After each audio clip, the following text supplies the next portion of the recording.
تموتن إلا وأنتم مسلمون.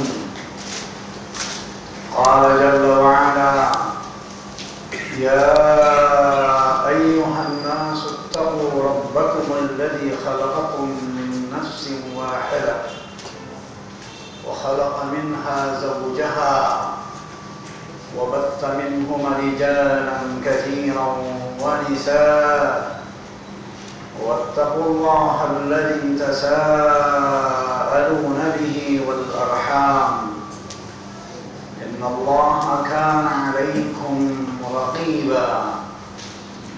قال جل وعلا: يا أيها الذين آمنوا اتقوا الله وقولوا قولا سديدا يصلح لكم أعمالكم ويغفر لكم ذنوبكم ومن يطع الله ورسوله فقد فاز فوزا عظيما. أما بعد، فإن أصدق الحديث كتاب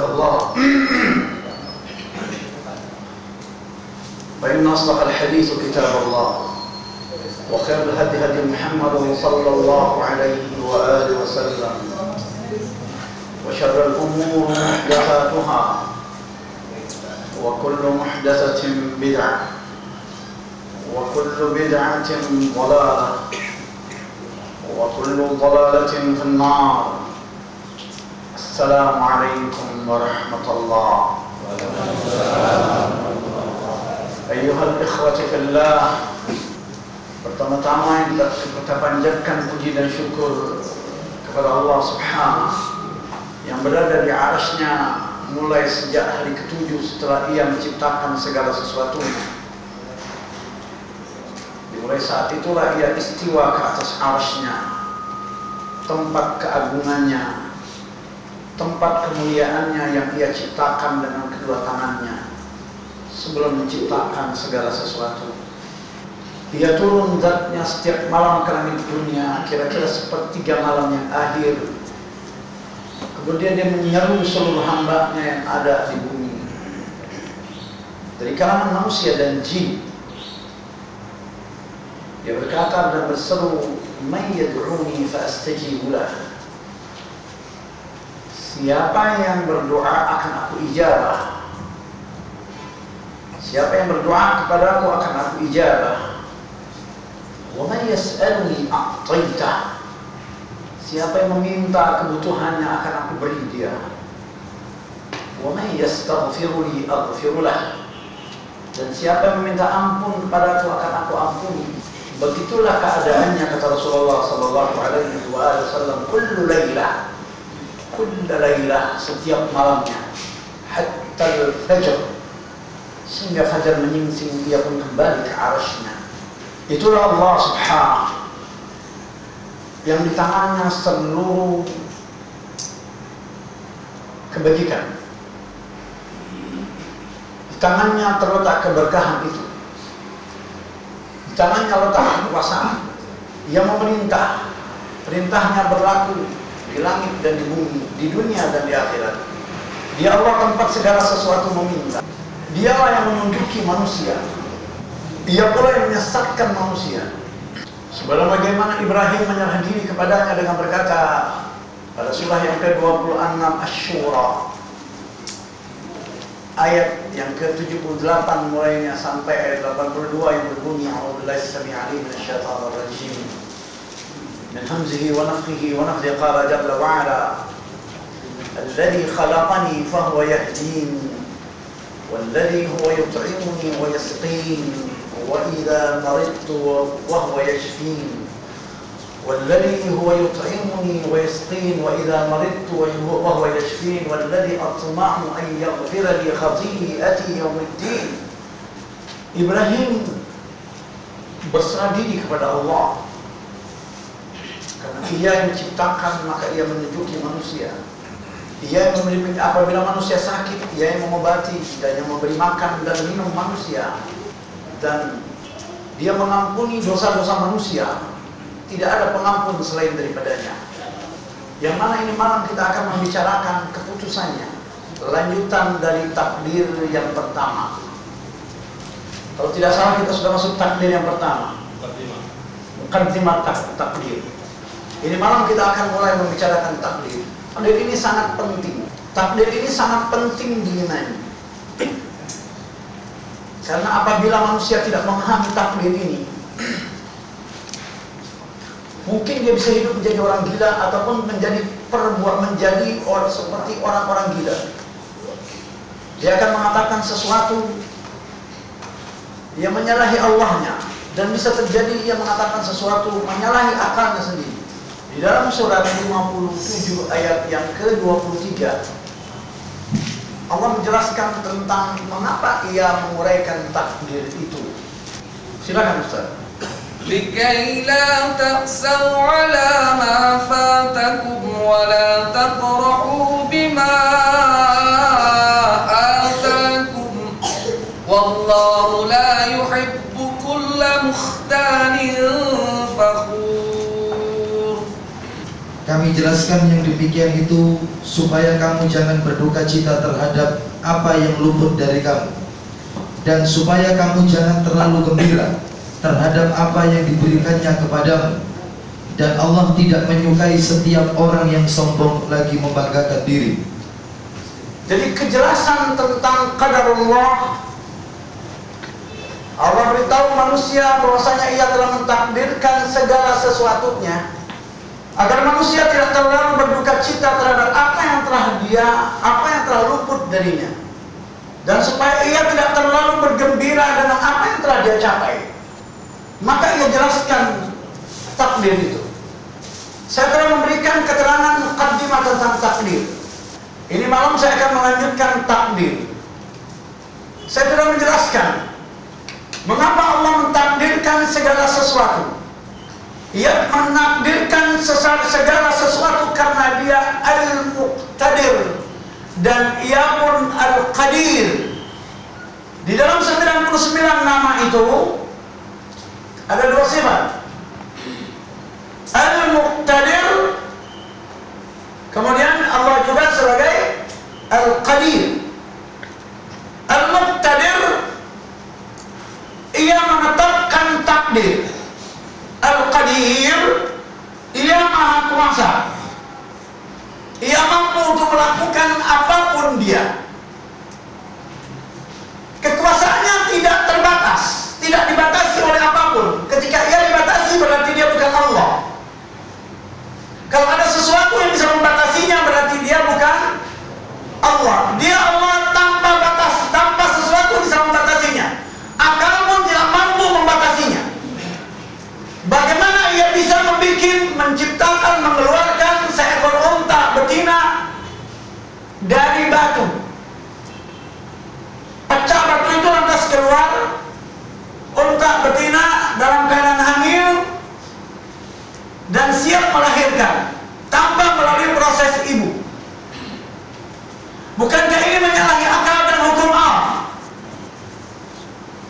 Hukum alam itu tidak ada. Islam tidak mengenal adanya hukum alam. Islam mengenal apa yang namanya sunnatullah, yaitu qada dan qadar, takdir Allah.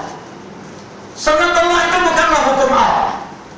Orang-orang aqlani mengatakan sunnatullah itu hukum alam, tetapi menurut Allah yang mengatakan ucapan itu, walan tajida li sunnatillahi tabdila walan tajida li sunnatillahi tahwila, itu qada dan qadar, takdirnya.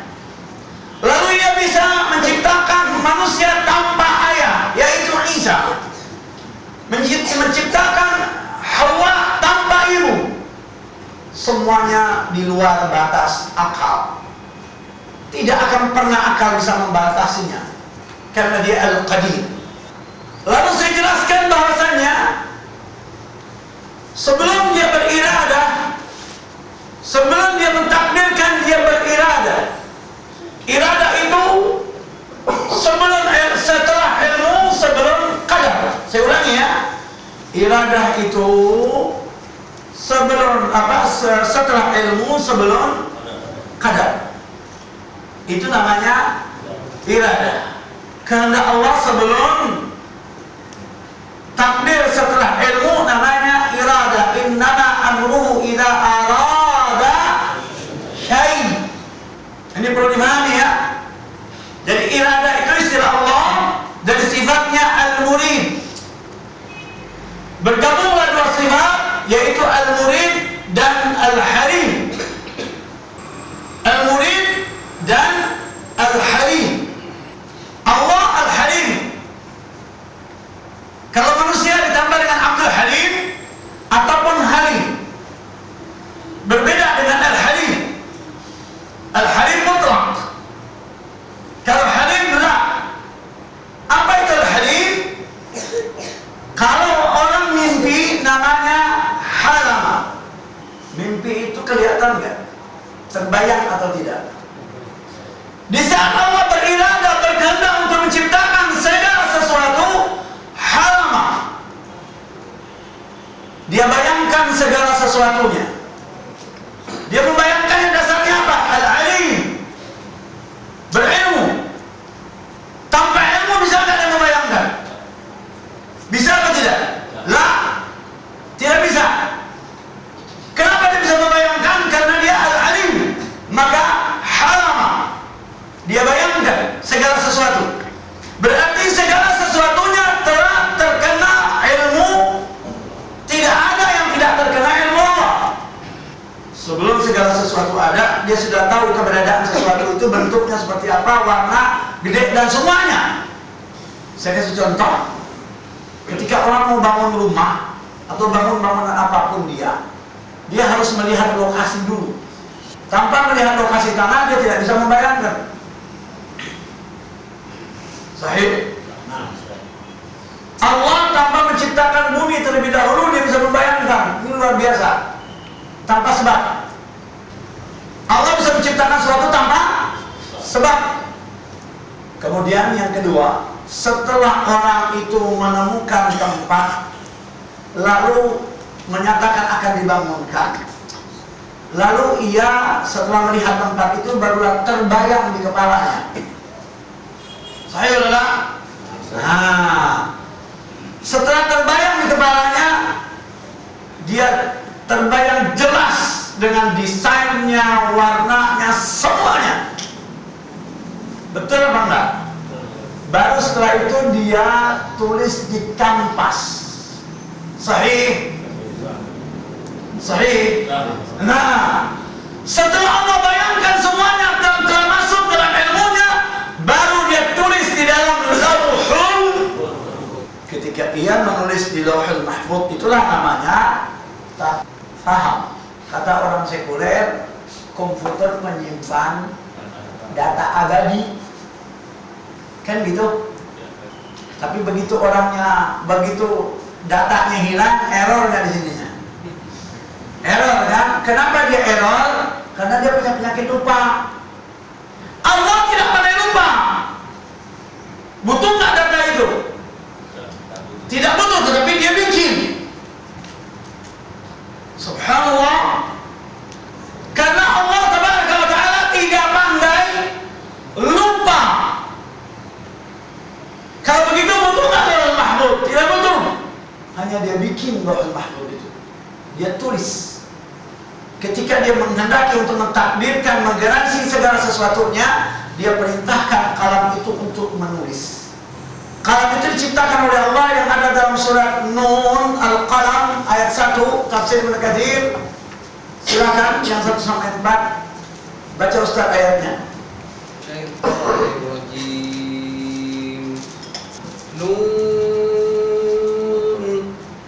Nun dan kalam dan apa yang mereka tulis. Baca Ustaz tafsirnya.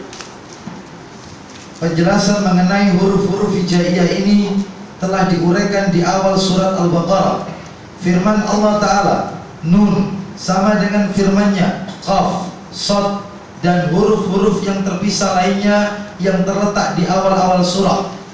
Namun ada juga yang mengatakan bahwa firman Allah, Nun itu artinya ikan besar. Stop, saya mau komentar. Lalu orang-orang musyrikin mengatakan ada dewa bumi namanya Atlas. Setannya ini. Katanya ini yang menjunjung bumi, ya enggak? Orang-orang kafir dan musyrikin berkata seperti itu kan. Atlas itu kan nama dewa bumi yang menjunjung bumi kan. Iya enggak? Sebenarnya bagi saya kita katakan Nun yaitu ikan yang memanggul bumi. Namun Nun ikan yang memanggul bumi ini penafsirannya dhaif. Tapi tetap ada perkataan para ulama tentang itu. Tetapi apa sebenarnya Nun yang kedua, penafsiran yang kedua? Lanjut. Ikan besar di dalam gelombang besar samudra. Itu yang menjunjung tadi itu ya. Lanjut. Ikan inilah yang memikul 7 lapis bumi. Nah, ada juga yang mengatakan bahwa maksudnya adalah tempat tinta. nah, jadi ada pula yang mengatakan tempat tinta yang akan kalam nanti akan dicelupkan di situ dan menulis di Lauhul Mahfuz. Lanjut. Penafsiran yang paling sahih adalah Allah lebih tahu tentang maksudnya. Nun secara lughawi adalah ikan yang sangat besar.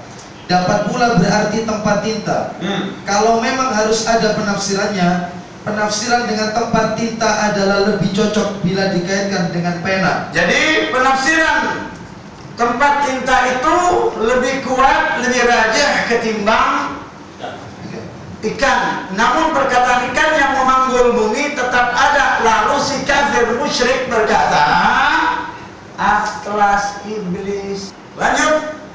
Bila tidak, kecocokan apakah yang ada antara ikan besar dengan pena? Bagaimanapun Allah lah yang lebih tahu artinya. Demi kalam, pada zahirnya ia adalah jenis pena yang dipakai untuk menulis. Hal ini seperti firman-Nya, bacalah dengan nama Tuhanmu yang telah menciptakan. Bacalah dan Tuhanmu yang paling mulia, yang telah mengajarkan dengan kalam, yang telah mengajarkan manusia sesuatu yang tidak diketahuinya. Kalau begitu, kalam dalam ayat ini merupakan sumpah dari Allah dan peringatan bagi hamba-hambanya tentang nikmat yang telah diberikan kepada mereka berupa pengajaran menulis yang menjadi wasilah untuk mendapatkan berbagai macam ilmu. Itulah sebabnya Allah Ta'ala berfirman, dan apa yang mereka tulis dikatakan maksudnya ialah pena yang merupakan makhluk Allah yang pertama. Jadi pena ini ada hadis mengatakan makhluk yang pertama diciptakan oleh Allah. Lalu ada pula keterangan arsy yang pertama diciptakan oleh Allah. Lalu Anda saya rekomendasikan beli buku namanya Tahdhib Syarah Aqidah Tahawiyah. Ada keterangan tentang ini. Jilid 1 dan jilid 2. Kemudian kalam inilah diperintahkan oleh Allah untuk menulis. Bukan Allah yang menulis dengan tangannya, tetapi kalam ini diciptakan dengan kedua tangannya. Lalu diperintahkannya untuk menulis di Lauhul Mahfuz. Menulis dengan sendirinya. Berarti Allah bisa berbuat tanpa perilaku, tanpa langsung dengan tangannya, tetapi bisa terjadi cukup dengan perintah. Maka tukang sihir itu diharamkan dan tukang sulap itu haram. Belajar ilmu keduanya itu haram ketika dipraktekkan karena ingin meniru mukjizat dan perbuatan Allah. Maka dia haram.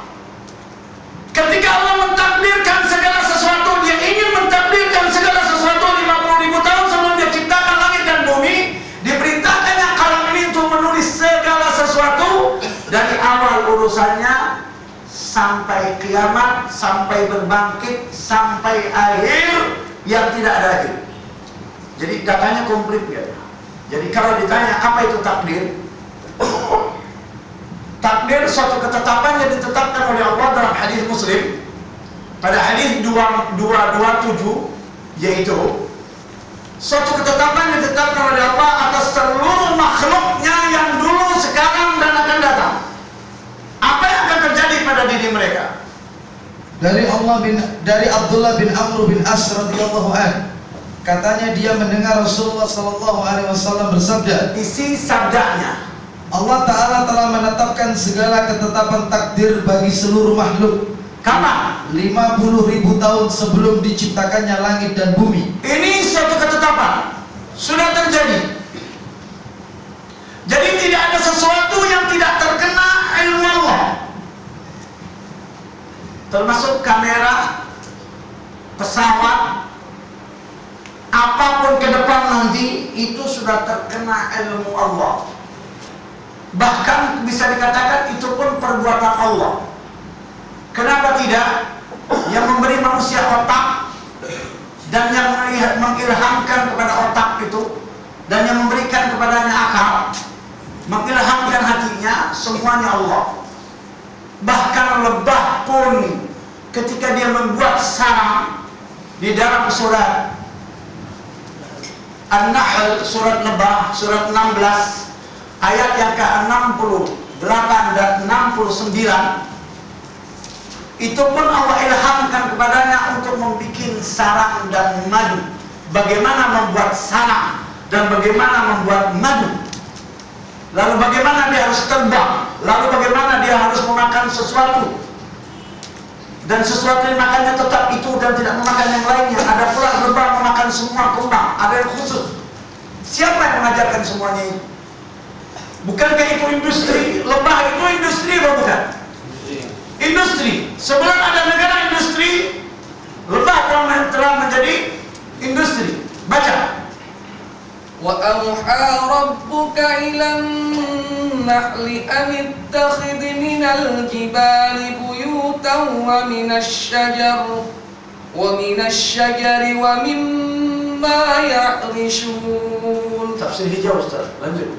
Thumma kulli min kulli thamarati fasluki subula rabbiki dhulula yakhruju min butuniha syarabun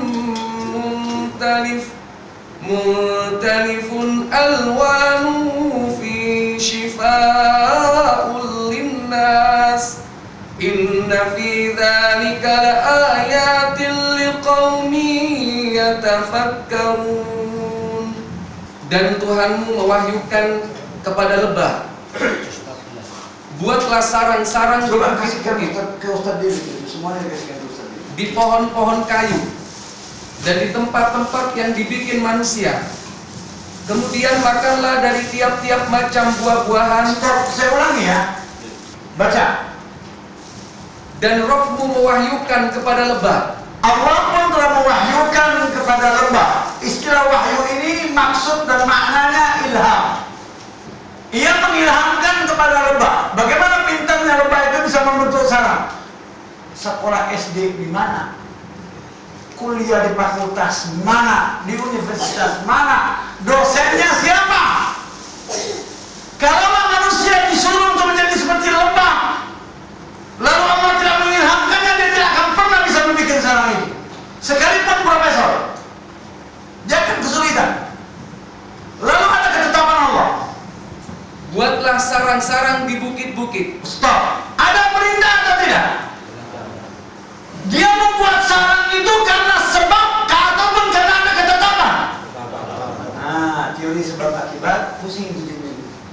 Karena ada ketetapan, maka dia bisa bersarang.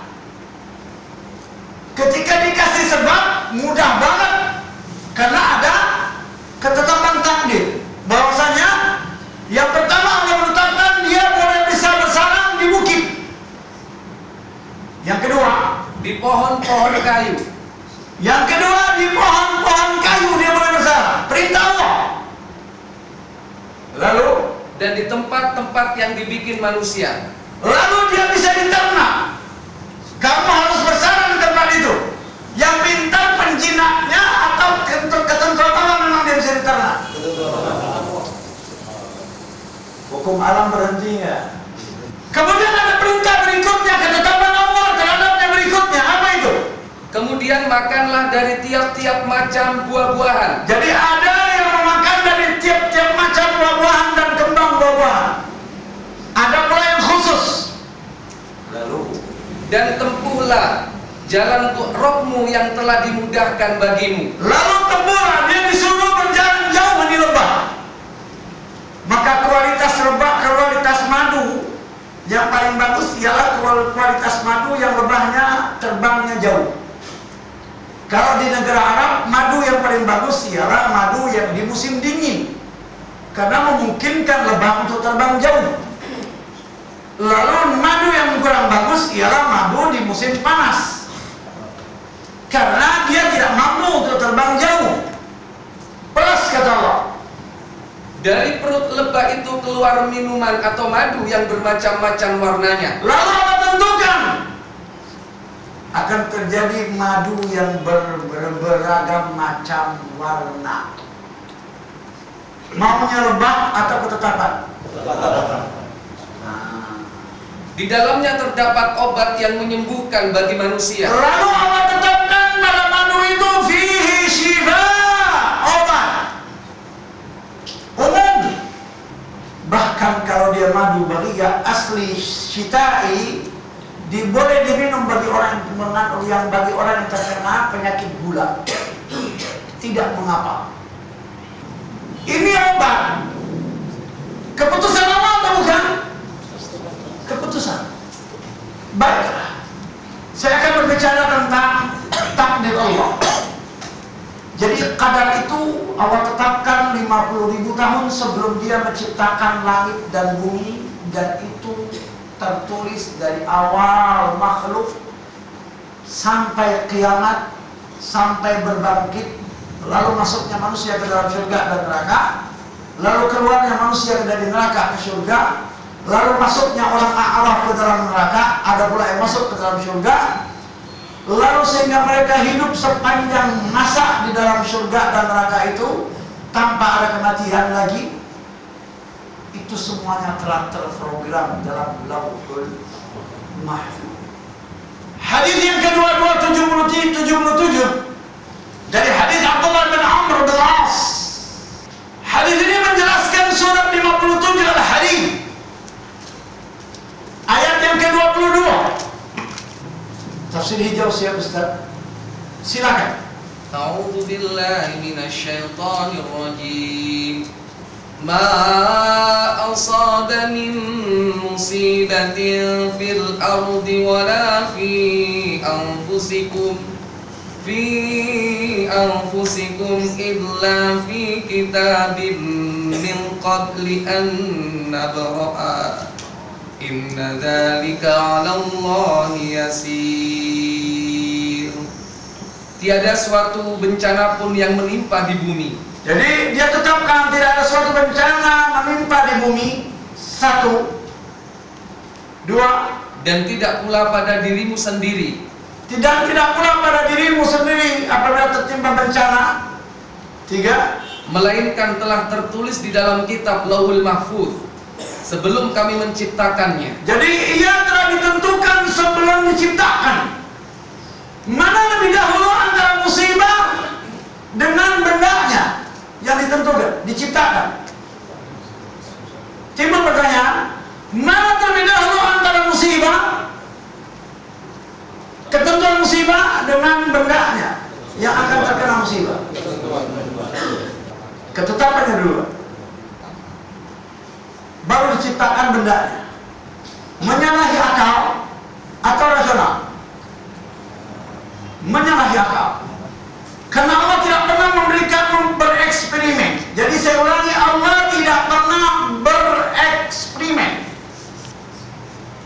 Tidak seperti pendapat Darwin, seakan-akan Allah ini pernah bereksperimen. Sebelum Adam ada Adam sebelumnya. Ini pendapat Jill yang diadopsi dari pendapat Darwin.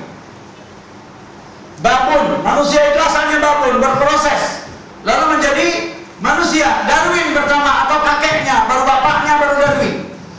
Perkataannya kan seperti itu. Berarti berproses. Babun berproses jadi kakeknya Darwin, baru jadi bapaknya Darwin, baru jadi Darwin sempurna manusia. Lah, kita katakan Allah tidak berbuat berdasarkan eksperimen. Dia ciptakan Adam langsung. Ini perlu dipahami dengan benar. Jadi Allah tetapkan dulu takdirnya, ketetapan musibahnya, seluruh akan terjadi. Sepakat atau tidak? Lalu itu program umum, ketetapan takdir secara umum. Lalu ada ketetapan takdir secara khusus. Setiap individu.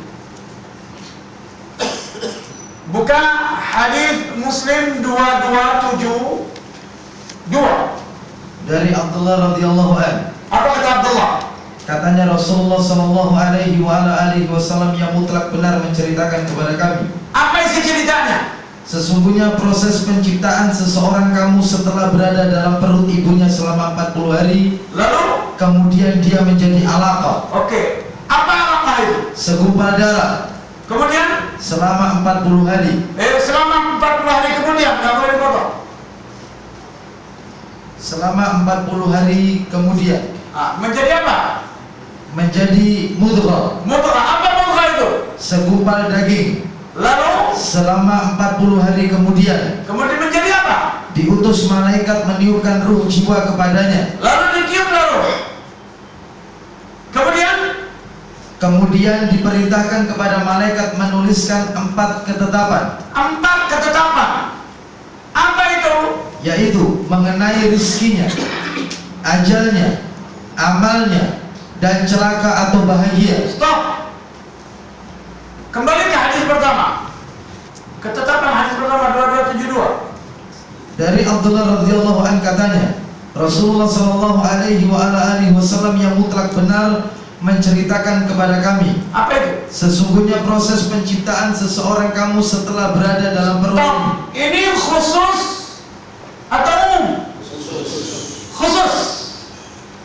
Saya ulang ya, ini khusus. Nukilan yang ada dari ketentuan yang ada di dalam Lauhul Mahfuz.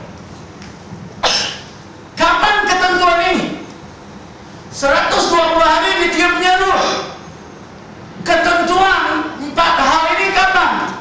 2273. Dari Hudzaifah bin Asid radhiyallahu an, katanya Rasulullah sallallahu alaihi wasallam bersabda, isi sabdanya, setelah nutfah berada dalam rahim 40 atau 45 malam, apa yang terjadi? maka datanglah malaikat kepadanya, kepada bibit yang akan menjadi manusia 40 atau 45 malam setelah dia terjadi pembuahan, masa embrionya sudah selesai, segumpal darah sudah.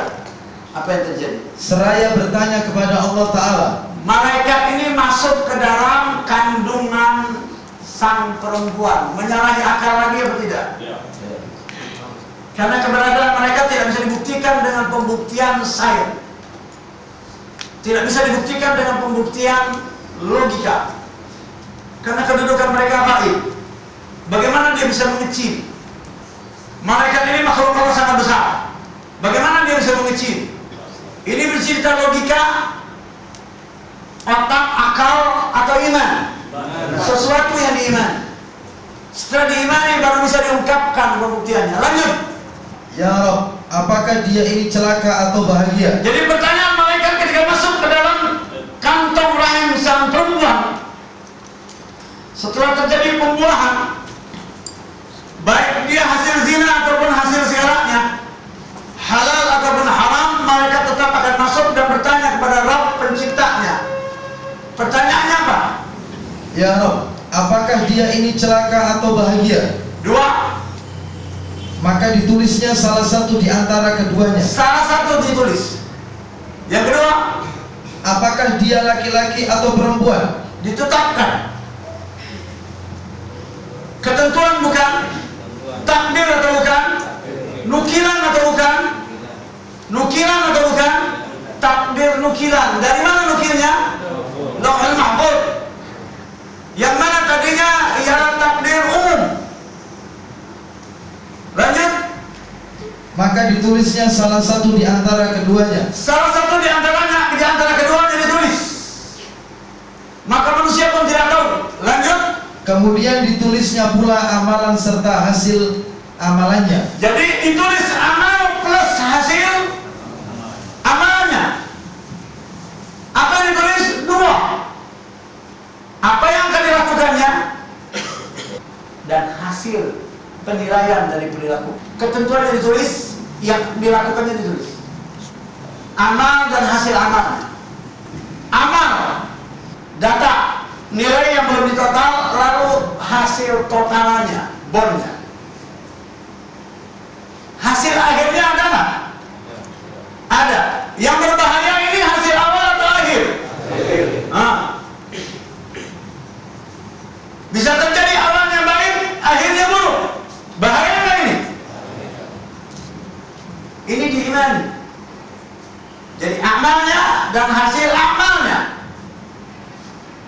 Nukilan atau bukan? Nukilan. Lanjut. Ajalnya dan rizkinya. Ajalnya ditulis, rezekinya pun ditulis, tidak boleh selisih sedikit pun. Bagaimana wanita kafirah di masa Zamud? Setelah semua terkena gempa kecuali Saleh, Nabi Allah Saleh alaihissalam dan sahabatnya, dan sisa 2 orang, salah satu wanita kafirah yang membenci Saleh. Dia dipending oleh Allah kematiannya sampai dia harus minum dulu segelas air minum. Jatah dia atau bukan? Boleh sisa atau tidak?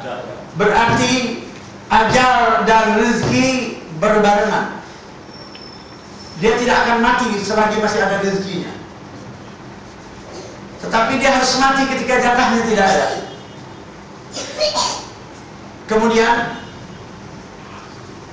Kemudian bukunya dilipat, tidak ditambah dan tidak dikurangi. Mati sudah harganya. Dan ini tidak diketahui oleh manusia. Ini takdir yang wajib diimani. Saya belum berbicara tentang menyikapinya.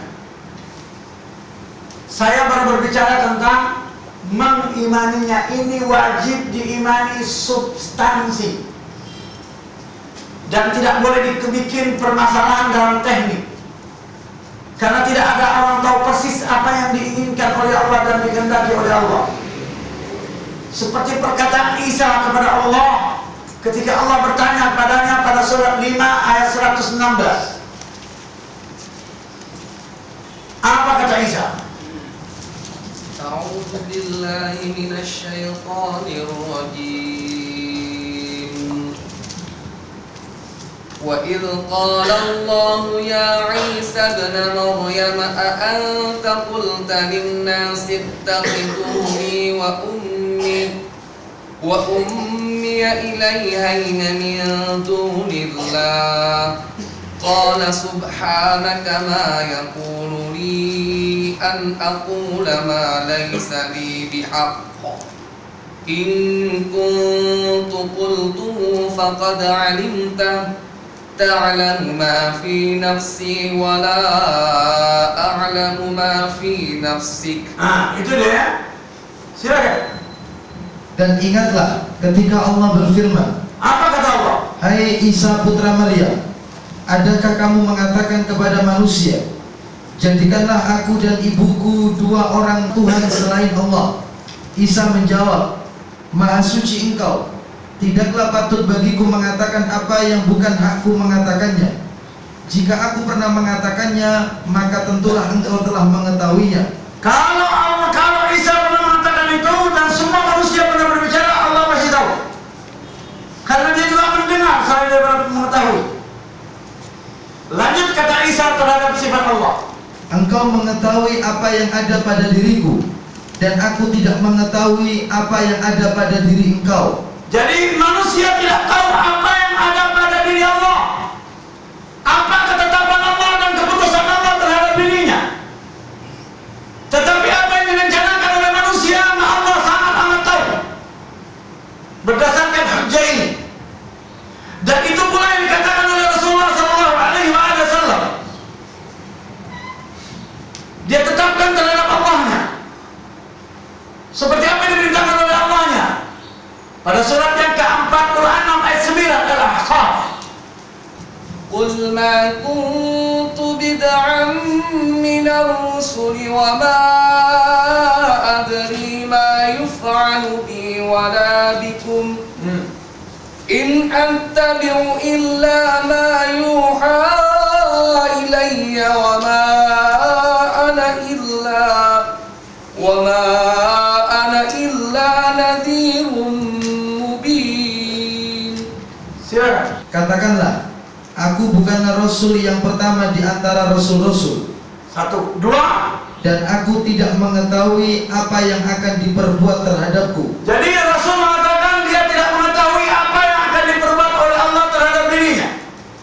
Sebagaimana Isa berkata, aku tidak mengetahui apa yang ada pada dirimu. Sama apa tidak perkataan ini? Secara khusus perkataan Isa, lalu secara umum perkataan Rasul. Dan tidak pula terhadapmu. Dan aku artinya kita tidak tahu apa yang akan terjadi pada diri kita. Ayat ini pun serupa dengan ayat yang ada dalam surat Luqman 34, surat 31. Inna Allah 'indahu 'ilmus sa'ati wa yunazzilul ghaitha wa ya'lamu ma fil arham wa ma tadri nafsum madza taksibu ghadan wa ma tadri nafsum bi ayyi ardin tamut innallaha 'alimun khabir. Sesungguhnya Allah, hanya pada sisinya sajalah pengetahuan tentang hari kiamat, dan dialah yang menurunkan hujan. Jadi tidak akan pernah manusia tahu kapan turun hujan. Kedua, ketika mereka berada dalam kemarau, dia tidak tahu kapan hujan turun ketika dia berada di musim kemarau. Tidak ada prediksi yang selamat. Dan tidak pula mengetahui manusia ketika terjadi musim kemarau pada saat dia berada di musim hujan. Kapan terjadi kemarau? Kemudian, dan mengetahui apa yang ada dalam rahim. dan Allah yang mengetahui apa yang ada dalam rahim. Mulai tetesan pertama, kumpulkan semua dokter untuk melihat wanita yang hamil berusia kandungannya 40 hari masih darah, apakah itu laki atau perempuan. Berhenti otak dokter dan peralatannya dan kekufurannya. Lalu, Dan tiada seorang pun yang dapat mengetahui dengan pasti apa yang akan diusahakannya besok. bagaimana usahanya besok hari dan apa yang dilakukannya besok hari pun secara pasti tidak ada yang tahu. Yang pasti hanya di sisi Allah karena dia tidak pandai lupa. Yang pasti hanya di sisi Allah karena dia menetapkan takdir. Lanjut. Dan tiada seorang pun yang dapat mengetahui di bumi mana dia akan mati. Dia tidak tahu kematiannya itu menimpanya di mana. Di bumi yang mana dia secara rinci dia tidak paham. Artinya manusia tidak akan pernah memahami dan tidak akan pernah tahu tentang takdir. Kapan apa dan apa yang akan ditentukan kepadanya. Maka di sini kita wajib iman terhadap berita yang disampaikan oleh Allah. Di sinilah letak iman. Saya belum berbicara tentang bagaimana menyikapi takdir, tetapi bagaimana mengimani takdir. Kemudian perlu Anda pahami dan Anda mengerti tentang hal ini. Seperti apa yang ada pada surat yang ke-42 ayat 30. Siap tafsirnya yang hijau? Berarti ada dua tafsir. Surat 57 ayat 22 dan surat 42 ayat 30. Silakan. Wa ma asabakum min musibatin fabima kasabat aydikum wa ya'fu an katsir. Silakan. Dan apa saja musibah yang menimpa kamu, maka adalah disebabkan oleh perbuatan tanganmu sendiri. Nah, Allah menjelaskan pada surat 32, pada surat 42 ayat 30 yang katakan seluruh musibah yang menimpamu karena sebab usaha tanganmu sendiri. Tetapi pada surat yang ke-57 ayat 22 yang mengatakan seluruh musibah yang mengenamu dan mengenai bumi karena ketetapan Allah Subhanahu. Bagaimana Anda kalau dikomplain oleh orang tua ayat ini? Ayat ini 57 ayat 22 ketika Anda dikomplain orang dengan surat 42 ayat 30. Coba pegang dua terjemah. Pegang surat 57 dan pegang surat 30. Silakan dan Anda dengarkan dengan baik tabrakan atau tidak ayat ini. Silakan. Ma asaba min musibatin fil ardi wala fi anfusikum illa fi kitabin min qabli an nabra'a inna dhalika 'ala Allah yasir. 30? 42, 30? وَمَا أَصَابَكُم مِّن مُّصِيبَةٍ فَبِمَا كَسَبَتْ أَيْدِيكُمْ وَيَعْفُ عَن كَثِيرٍ. Sekarang baru baca terjemah dua-duanya. 57 dulu, baru 30. Terjemahnya. Dengarkan saya baik-baik, dengarkan ayat ini. Tiada suatu bencana pun yang menimpa di bumi, dan tidak pula pada dirimu sendiri, melainkan telah tertulis di dalam kitab Lauhul Mahfuz sebelum kami menciptakannya. Sesungguhnya yang demikian itu adalah mudah bagi Allah. Dan apa saja musibah yang menimpa kamu, maka adalah disebabkan oleh perbuatan tanganmu sendiri, dan Allah memaafkan sebagian besar dari kesalahan-kesalahanmu. Supaya lebih kecil, baca Ustaz, saya bilang stop, ulangi. Tiada suatu bencana pun yang menimpa di bumi, dan tidak pula pada dirimu sendiri, melainkan telah tertulis di dalam Lauhul Mahfuz. Dan apa saja musibah yang menimpa kamu, maka adalah disebabkan oleh perbuatan tanganmu sendiri. Bertentangan nggak? Ulangi lagi. Tiada suatu bencana pun yang menimpa di bumi, dan tidak pula pada dirimu sendiri, melainkan telah tertulis di dalam kitab Lauhul Mahfuz. Dan apa saja musibah yang menimpa kamu, maka adalah disebabkan oleh perbuatan tanganmu sendiri. Bertentangan nggak? Buka surat 4 ayat 82. Bertentangan atau tidak? Dengarkan bagaimana kata Allah.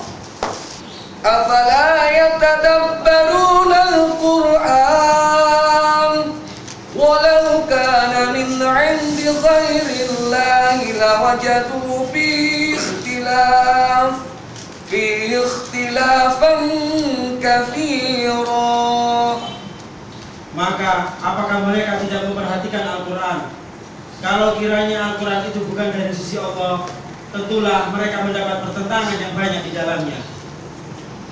Bertentangan nggak dari ayat Quran? Bertentangan atau tidak? Lalu Allah menolaknya atau menerimanya? Allah menerima atau menolak? Ulangi. Maka apakah mereka tidak memperhatikan Al-Quran? Kalau kiranya Al-Quran itu bukan dari sisi Allah, tentulah mereka mendapat pertentangan yang banyak di dalamnya. Ditolak atau diterima? Lalu bagaimana ini terjadi? Lalu bagaimana kalau Anda dikomplain oleh orang seperti ini? Di dia blocking kayak gitu. Bagaimana menyikapinya? Ketahuilah hadits ayat 22, 57 itu Anda diperintah untuk iman. Dan surat 42 ayat 30 itu menyikapinya. Dua ayat ini seperti ayat yang ada dalam surat 4 ayat 78. Aynama takunu yudrikkumul maut walau kuntum fi burujin musyayyada wa in tusibhum hasanatun yaqulu hadhihi min 'indillah wa in tusibhum sayyi'atun yaqulu hadhihi min 'indik qul kullun min 'indillah fama lihaula'il qaumi la yakaduna yafqahuna haditha.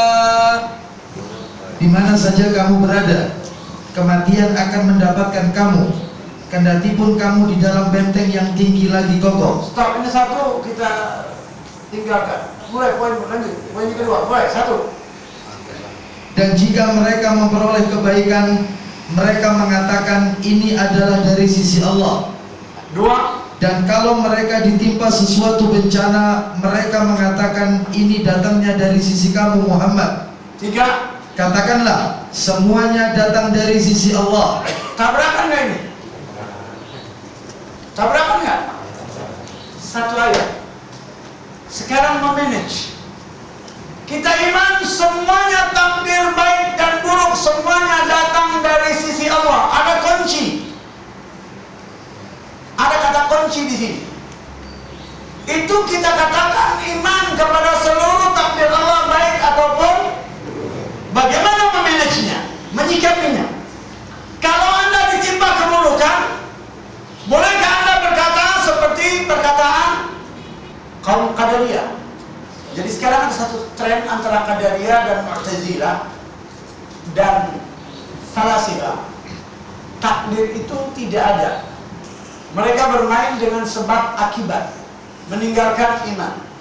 Lalu dia berkata kalau Allah ada takdir berarti kalau kita salah, lalu Allah hukum kita, Allah masukkan dalam neraka, berarti sama dengan menghukum dirinya sendiri. Ini perkataan kaum Qadariyah yang juga mereka menafikan adanya takdir, sebagaimana kaum Mu'tazilah. Perlu saya jelaskan. Kita katakan kita iman terhadap seluruh takdir Allah, baik ataupun buruk. Lalu bagaimana kita ketika mendapatkan keburukan? Apakah kita katakan Allah yang memberikan keburukan? La. Bagaimana caranya? Allah itu satu zat yang memiliki sifat al-mutakabbir, sombong.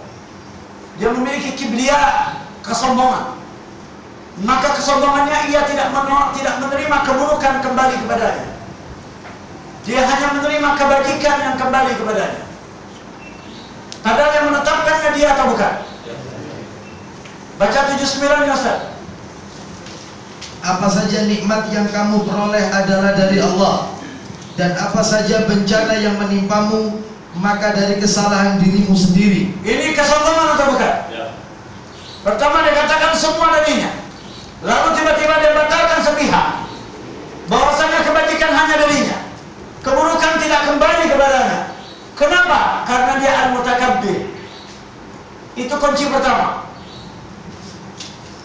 Kunci kedua, pemahaman yang kedua ya, yang pertama, bahwasanya seluruh ketetapan Allah itu yang merealisasinya bukan Allah tetapi Anda. Iya apa tidak? Siapa yang harus disalahkan? Saya ulangi kembali. Seluruh takdir Allah itu yang merealisasinya manusia atau Allah? Siapa yang harus disalahkan? Manusia. Lalu ada kunci ketiga, pemahaman yang ketiga. Kenapa musibah itu diberikan kepada manusia? 42-30, yaitu karena disebabkan dosa manusia. Musibah menimpanya disebabkan karena dosa yang ia lakukan. Poin yang keempat, kunci yang keempat, poin yang keempat ialah musibah itu diberikan agar Allah menghapuskan semua dosanya, agar ia tidak dituntut di negeri akhir kelak nanti. Cair atau tidak? Kembali atau tidak? Inilah namanya wa idza asabathum musibatun qalu inna lillahi wa inna ilaihi raji'un. Kembali atau tidak? Kembali. Bagaimana kembalinya? Mengikuti apa yang telah ditentukan oleh Allah. Baca tafsirnya hadits, kemudian baca surat Asy-Syura. Tafsirnya. Surat 57 ayat 22. Silakan. Allah Ta'ala menceritakan tentang takdirnya yang telah ditetapkan terhadap makhluknya sebelum dia memulai menciptakannya. Allah Ta'ala berfirman, tidak ada suatu bencana pun yang menimpa di bumi dan tidak pula pada dirimu sendiri, yakni di ufuk maupun di dalam diri kalian. Di ufuk maupun di dalam diri kalian. Tahukah Anda ufuk? Ufuk itu di atas jauh. Ada namanya ufuk al-a'la, ada ufuk namanya matahari terbit itu, terbenam. Lalu ke sana. Ada yang katakan ufuk yang ada di Sidratul Muntaha. Wa huwa fil ufuqil a'la. Lanjut. Melainkan telah tertulis dalam kitab Lauhul Mahfuz sebelum kami menciptakannya, yakni sebelum kami Allah menciptakan manusia dan makhluk hidup lainnya. Sedangkan yang lain mengatakan, yakni sebelum kami menciptakannya kembali kepada dirimu. Itu perkataan ulama yang lain. Lanjut. Dan ada pula yang mengatakan bahwa kata itu kembali kepada musibah. Dan yang paling benar bahwa kata itu kembali kepada penciptaan makhluk dan umat manusia karena adanya dalil ayat yang mengarah ke sana. Jadi hak di ujung itu kembali kepada apa yang menimpa manusia dan hal alam ataupun manusia itu sendiri dan musibah itu. Lanjut. Qatadah mengatakan, Apa kata Qatadah? tidak ada suatu musibah pun yang menimpa di bumi. Lebih lanjut ia mengatakan, yakni musim kemarau, dan tidak pula pada dirimu sendiri. Qatadah berkata, yakni lapar dan rasa sakit. Kemudian ia mengatakan, telah sampai kepada kami bahwasanya tidak ada seorang pun yang tertimpa musibah. Contoh? Dengan tertusuk kayu kakinya, Lanjut. terkena batu, Ataupun terkena batu. Lanjut. dan uratnya putus, Ataupun uratnya putus. melainkan disebabkan oleh suatu dosa, dan yang dimaafkan oleh Allah adalah lebih banyak. Kesemuanya itu musibah kan terjadinya karena dosa yang manusia lakukan. Maka dia pun terkena musibah.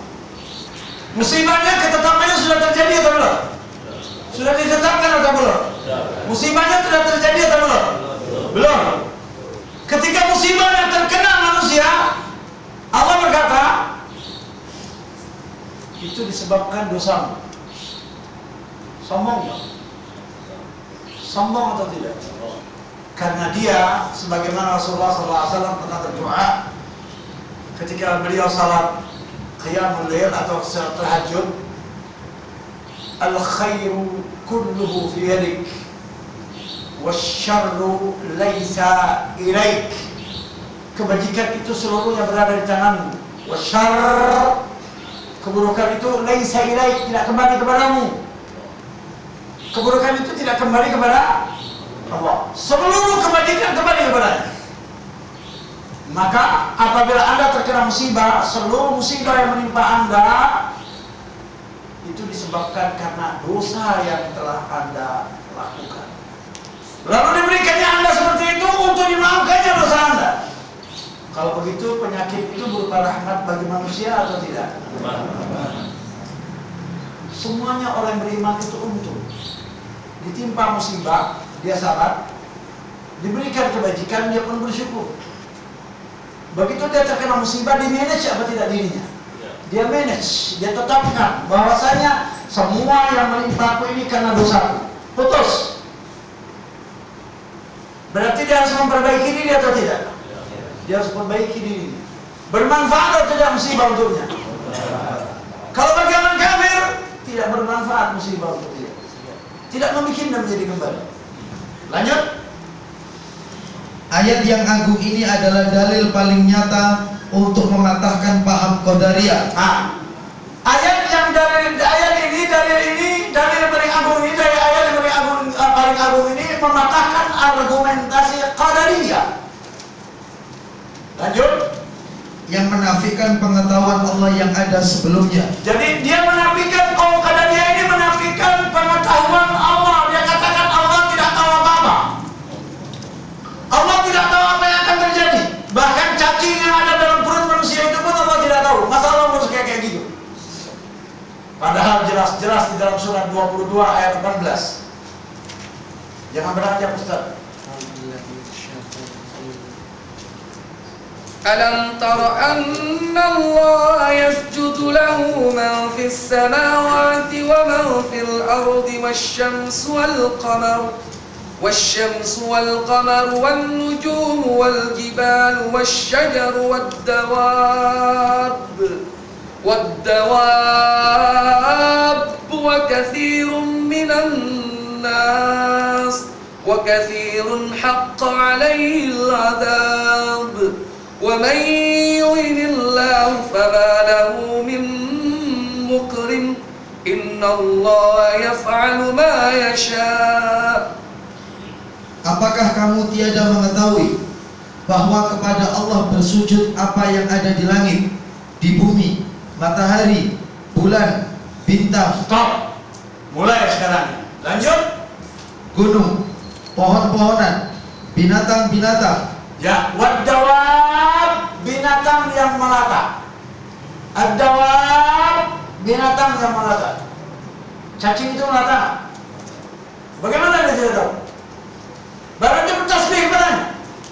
Jadi ayat ini mementahkan argumentasi kaum Qadariyah, yang mana kaum Qadariyah ini sangat buruk. Dia mengatakan tidak adanya pengetahuan Allah. Allah tidak memiliki pengetahuan, kecuali setelah terjadi baru Allah tahu. Jadi terjadi dulu baru tahu. Ini menurut pemahaman Qadariyah plus sekuler plus ateis. Jil juga berkata Allah itu tidak tahu, melainkan setelah terjadi segala sesuatu baru dia tahu. Menurut Ahlus Sunnah wal Jamaah, menurut aqidah Ahlus Sunnah wal Jamaah, generasi awalnya ialah as-sahabah, bahwasanya pengetahuan Allah telah mendahului segala sesuatunya. Tak ada sesuatu melainkan telah terkena ilmu Allah, seperti apa yang telah ditetapkan oleh Allah pada surat 65 ayat 12. Allahul ladzi khalaqa sab'a samawati wa minal ardi mithlahunna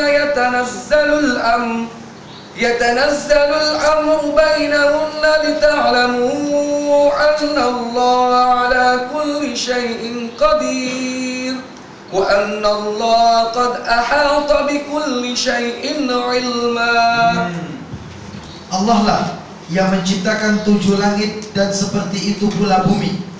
Perintah Allah berlaku padanya agar kamu mengetahui bahwasannya Allah Maha Kuasa atas segala sesuatu, dan sesungguhnya Allah ilmunya benar-benar meliputi segala sesuatu. Jadi Allah itu ilmunya telah meliputi segala sesuatunya. Allah mengingkari perkataan kaum Qadariyah, dan begitu pula perkataan kaum Mu'tazilah yang mengatakan takdir Allah itu tidak ada. Mu'tazilah menafikan adanya takdir qadar, kaum Qadariyah menafikan adanya ilmu Allah.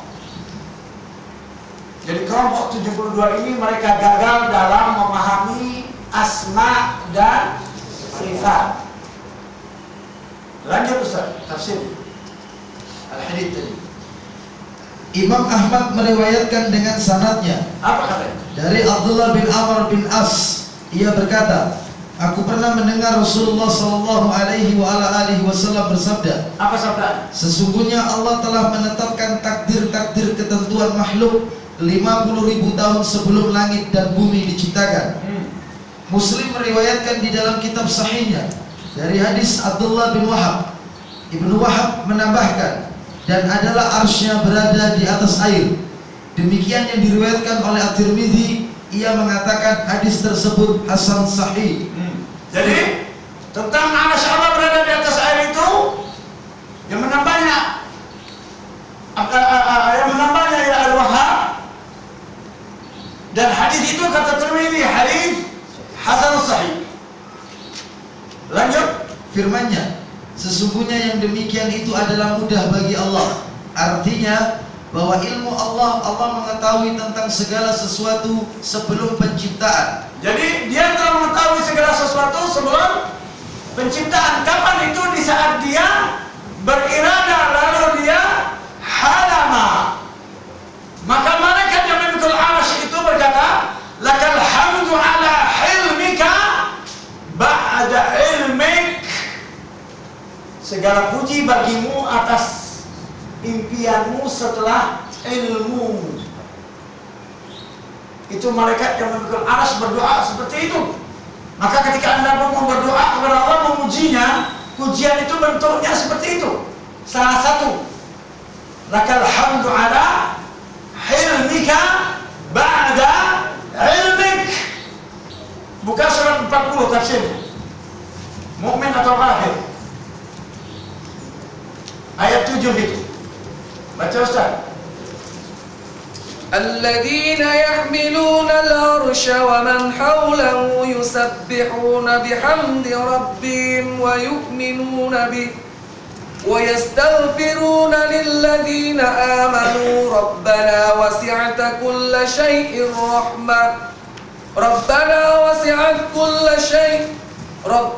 وسعت Rabbana wasi'ta kulla syai'in rahmatan wa ilman faghfir lilladzina tabu wattaba'u sabilaka wa qihim adzabal jahim. Baca Ustaz tafsir langsung, terjemahan tafsir. Terjemahan tafsir. Allah Ta'ala mengabarkan tentang para malaikat muqarrabin, pembawa arsy, dan malaikat karubihi yang berada di sekelilingnya. Jadi yang tawaf, ya sekelilingnya itu yang tawaf, jumlahnya 4 orang. Nanti di hari kiamat semuanya 8. Lanjut. Bahwa mereka bertasbih dengan memuji Rabb mereka, yaitu mereka memperiringkan antara tasbih yang menafikan segala kekurangan bagi Allah serta pujian yang menunjukkan penetapan sifat-sifat terpuji baginya. Dan mereka beriman kepadanya, mereka khusyuk kepadanya serta hina di hadapannya, dan mereka memintakan ampun bagi orang-orang yang beriman, yaitu di antara penghuni bumi yang beriman dengan yang gaib. Jadi penghuni bumi yang beriman ini apabila mereka berdoa, mendoakan saudaranya yang gaib, malaikat yang berada sekitar arsy itu mengaminkan doanya. Malaikat yang tawaf yang ada sekitar arsy itu mengaminkan doa orang tersebut. Lanjut. Lalu Allah Ta'ala menetapkan para malaikat muqarrabin untuk mendoakan orang-orang yang beriman di balik alam gaib. Dan dikarenakan hal ini termasuk perangai para malaikat yang mengaminkan doa orang beriman kepada saudaranya tanpa kehadirannya. Sebagaimana Jadi terjadi ketika Anda berdoa kepada Allah dan mendoakan akhuk, kakak ataupun adik Anda seayah ataupun anak am, sepupu ataupun kaum muslimin, ketika dia tidak ada di depan Anda sendirian mendoakan dia, itu malaikat yang ada di sekitar, yang berada di sekitar arsy itu mengaminkan, amin, amin katanya. Dia membantu agar Allah mau menerima, mengabulkan doa Anda. Maka ketika berdoa, doakanlah saudara Anda yang lainnya, supaya doa itu yang Anda minta bisa diikut berbareng diijabah, diaminkan oleh para malaikat. Lanjut. sebagaimana tercantum di dalam Sahih Muslim, jika seorang muslim mendoakan saudaranya tanpa kehadirannya, maka malaikat berkata, amin, dan bagimu dengan semisalnya. Bagimu dan semisalnya. Artinya, ketika Anda memintakan sesuatu untuk saudara Anda pun akan mendapat apa yang Anda mintakan untuk saudara Anda. Murah nggak Allah itu? Sangat murah. Maka banyaklah doa. Perbanyaklah doa ketika Anda berada dalam salat sunnah. Perbanyaklah doa ketika Anda di saat sujud. Ketika melakukan salat sunnah, bukan salat wajib. Dan tidak membaca doa yang ada dalam Al-Quran ketika rukuk dan sujud di saat Anda berdoa. Bacalah doa yang lainnya. Lanjut. Jika mereka memintakan ampun kepada orang-orang yang beriman, mereka berkata, ya Rabb kami, rahmat dan ilmumu meliputi segala sesuatu, yaitu rahmatmu meliputi dosa-dosa dan kesalahan-kesalahan mereka. Itu doa para malaikat. Lanjut. Sedangkan ilmumu meliputi seluruh amal, ucapan, gerakan, dan diamnya mereka. Maka berilah ampunan kepada orang-orang yang bertaubat dan mengikuti jalanmu, yaitu maafkanlah orang-orang yang keliru jika mereka bertaubat, berserah diri dan mencabut diri dari perilaku mereka, serta mengikuti apa yang engkau perintahkan kepada mereka dengan melakukan kebaikan dan meninggalkan kemungkaran. Dan peliharalah mereka dari siksaan neraka yang menyala-nyala. Baik, buka 1-4. Tafsir 1-4. Langsung ke hadis. Lakal hamdu ala hilmika ba'da ilmik. Allah Subhanahu wa taala memberitahukan tentang para malaikat pemikul arsy.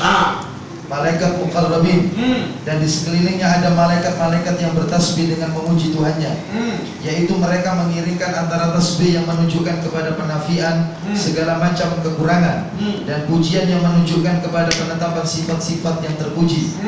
Dan mereka beriman kepadanya, yakni tunduk dan merendahkan diri, serta memintakan ampun bagi orang-orang yang beriman dari penduduk bumi, yaitu orang-orang yang beriman kepada yang gaib. Allah telah memerintahkan kepada para malaikat muqarrabin agar mendoakan orang-orang yang beriman tanpa diketahui oleh mereka. Dalam Sahih Muslim dikatakan, apabila seorang muslim mendoakan kepada saudaranya, Lanjut setelah itu.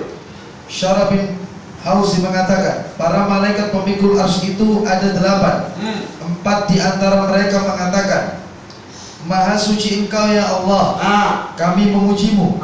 Bagi Engkaulah segala puji atas kehiliman-Mu. Hilm. Lakal hamdu ala hilmika. Setelah, lanjut. Maha suci Engkau ya Allah, kami memujimu. Bagi Engkaulah segala puji atas kehiliman-Mu di samping ilmu-Mu. Ba'da ilmi, itu salah terjemah dia. Ala hilmika ba'da ilmi. Maha suci Engkau atas kehiliman-Mu, atas apa yang kau impikan setelah ilmu. Itu doa para malaikat. Dia memuji Allah yang telah beribadah, lalu halma, lalu diciptakan, lalu dia takdirkan, baru dia ciptakan. Itu dipuji dia. Kemudian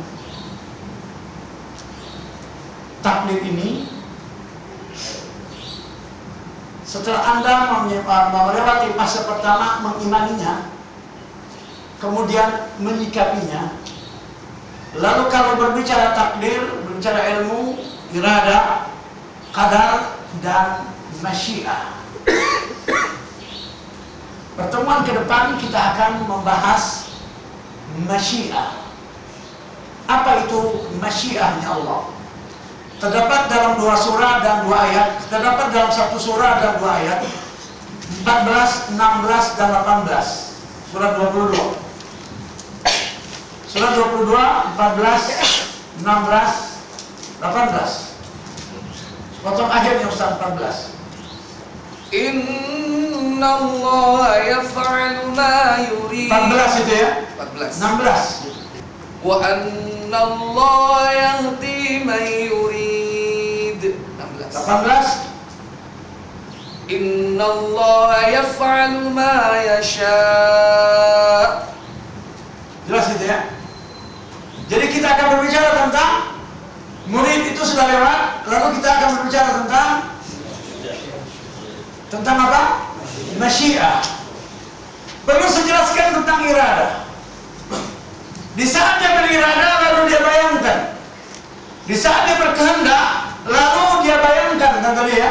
Halama. Lalu dia tulis di Lauhul Mahfuz. Takdir ini bergantung pada apa? Qadar ini bergantung pada apa? Irada. Ya, dia bergantung pada. Karena sebelum Allah mentakdirkan, dia berirada terlebih dahulu. Kalau memang ada iradahnya akan terjadi sesuatu, maka terjadilah sekarang. Jadi sudah lewat dari qadar, yaitu irada. Kalau memang iradanya ada, di saat dia berirada, Anda akan menganut Islam sampai mati, Anda akan menganutnya sampai mati. Kalau memang tidak ada, jangan harap. Anda lihat keterangan irada pada surat 6 ayat 125. Apa yang akan terjadi setelah irada? Sepotong saja. Silakan. فَمَنْ يُرِدِ اللَّهُ أَنْ يَهْدِيَهُ يَشْرَحْ صَدْرَهُ لِلْإِسْلَامِ. فَمَنْ يُرِدْ ya. فَمَنْ يُرِدِ اللَّهُ. Yurid lamma arad. Iradahnya. فَمَنْ يُرِدْ kan lamma arad an yahdiyahu yashrah sadrahu lil Islam. Kalau memang ada di saat irada, akan kelihatan sekarang ini. Lanjut. وَمَنْ يُرِدْ أَنْ يُضِلَّهُ يَجْعَلْ صَدْرَهُ ضَيِّقًا حَرَجًا كَأَنَّمَا يَصَّعَّدُ فِي السَّمَاءِ كَذَلِكَ يَجْعَلُ اللَّهُ الرِّجْسَ عَلَى الَّذِينَ لَا يُؤْمِنُونَ. فَمَنْ يُرِدْ أَنْ يُضِلَّهُ. فَمَنْ يُرِدْ أَنْ يُضِلَّهُ لَمَّا أَرَادَ قَبْلَ أَنْ يُقَدِّرَ فَأَضَلَّ الْآن يَجْعَلْ صَدْرَهُ ضَيِّقًا حَرَجًا كَأَنَّمَا يَصَّعَّدُ فِي السَّمَاءِ. Silakan bacanya, terjemah. Barang siapa yang Allah menghendaki akan memberikan kepadanya petunjuk. Di saat dia beriradah, ya, kalau saat dia beriradah, orang itu terkena ilmunya akan terjadi kehendaknya akan memberinya petunjuk. Akan terjadi di dunia ini, nyatanya nanti gimana? Niscaya dia melapangkan dadanya untuk memeluk agama Islam. Islam ini terjadi karena hidayah atau bukan? Bukan karena kebenaran. Dia terjadi karena sebab atau karena iradah? Lalu ketentuannya sudah ada, dipicu oleh sebab. Jadi ketentuan terlebih dahulu untuk orang Islam sebelum dia dapat hidayah. Kalau memang ada iradah Allah, di saat dia beriradah akan mendapatkan hidayah, orang itu gampang, dia akan mendapatkan hidayah. Dia bisa menolong Islam. Tetapi sebaliknya, dan barang siapa yang dikehendaki Allah kesesatannya, di saat Allah beriradah dahulu, maka niscaya Allah menjadikan dadanya sesak lagi sempit. nah, di dunia ini pada akhirnya dia akan mendapatkan ketetapan itu. Jadi saya ulangi kembali, bahasan takdir ini belum tuntas sebelum Anda mendengar bahasan tentang masyiah. Inilah penenang hati, dan insya Allah akan kita bahas. Ini sudah jam 9.30. Cukup sekian dari saya. Subhanakallahumma wa bihamdika wa asyhadu an la ilaha illa anta astaghfiruka wa atubu ilaik. Wa sallallahu ala sayyidina Muhammadin wa ala alihi wa sahbihi wa sallam. Subhana rabbika rabbil izzati amma yasifun wa salamun ala al-mursalin walhamdulillahi rabbil alamin. Assalamualaikum warahmatullahi wabarakatuh.